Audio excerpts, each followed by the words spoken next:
Ninong Chavit pinanood na ang laban ni Cuadro Alas kay Saul Sanchez. Pinakita kung paano nadurog si Saul Sanchez sa loob lamang ng round 1. Panoorin na lang ang buong video sa channel po ni Boss Rich Don. Sa ibang banda, rematch ni Jaron Butch Ennis versus Karen. Matindi ang harapan kanina kaya abangan po natin ito bukas, araw ng linggo. Matatandaan nung January 2023, naglaban na itong dalawa at nanalo si Jaron Butch Ennis via unanimous decision. Maraming ang nambash kay Jaron Ennis noon dahil hindi daw niya ito natapos sa knockout. Pinaabot pa hanggang sukdulang 12 rounds. Nagkaroon pa ng dalawang laban si Jaron Ennis kontra Royman Villa at David Abanesian. Parehas ito natapos sa stoppage. Ngayon mga tol, may rematch kay Karen na may kartadang 24 wins, 13 KOs, may 2 talo. Pinapangako na ngayon ni Jaron Ennis na tapusin ito sa stoppage. May kartada ngayon sa Ennis na 32 wins, 29 KOs, walang talo. Mataas ang knockout ratio ni Ennis, 90%. Dedepensahan ni Ennis ngayon ang IBF welterweight belt. So abangan po natin bukas ang matinding bakbakan. Sa ibang banda, Jaime Munguia mapapalaban kay Bruno na may kartadang 25 wins, 4 KOs, walang talo. Galing France ito mga tol at may tangkad na 6 foot, may edad na 26. Sunod-sunod na ang laban ni Jaime Munguia na may kartadang 44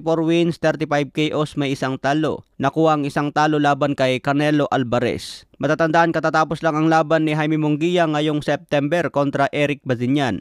Tinapos niya ito sa 10-round knockout. Ngayon magbabalik ulit si Jaime Munguia sa December 14 kontra Bruno. Kaya bago ang Pasko, mapapalaban muna si Jaime Munguia. Gaganapin po yan sa Mexico. Ang ganda sana ng kartada ni Munguia mga tol kung hindi nadungisan kay Canelo. Sayang pinaabot muna sana ito sa 50-0 bago pinalagan si Canelo Alvarez. Meron na sanang panabla kay Floyd Mayweather. Bata pa si Jaime Munguia, edad 28 kaya lalakas pa ito. Nagkaroon na siya ng magandang experience laban kay Canelo. Sa ibang banda naman, promoter ng Matchroom Promotion na si Ed Hearn pumayag na sa hamon ni Oscar De La Hoya. Tatanggapin daw niya na maglalaban sila sa loob ng ring. Pero kailangan daw ng malaking bayad. Hindi naman daw boksingero si Ed Hearn pero hindi siya papayag na mabugbog sa maliit na halaga. Okay lang daw na mabugbog ang mukha niya sa loob ng ring kontra De La Hoya basta malaki ang bayad. Malaki naman daw si Ed Hearn at gagamitin niya ito bilang advantage kay De La Hoya. Alam daw niya na wala siyang panama kay De La Hoya dahil naging one of the great fighter si De La Hoya. Kaya babawi daw si Ed Hearn sa laki ng bayad sa kanya. Talagang matindi ang banatan ng dalawang promoter na ito. Pero maganda rin yung plano ni Ed Hearn. Kasi pwede siyang umayaw kaagad sa round 1 pa lang. Papatagalin lang niya ang laban kahit 20 seconds pwede na siyang umayaw. Kumita pa siya ng malaki mga tol, tumungtong lang sa loob ng ring. Pero tingin ko hindi seryoso itong dalawang to eh. Pwede siguro yung mga hawak nilang boksingero 5 versus 5. Sa ibang banda naman, Ryan Garcia at Tank Davis mukhang nagkakasundo na magkakaroon ng rematch. Sabi ni Ryan, time to settle this the right way. Sagot naman ni Gervonta Davis, yes it will.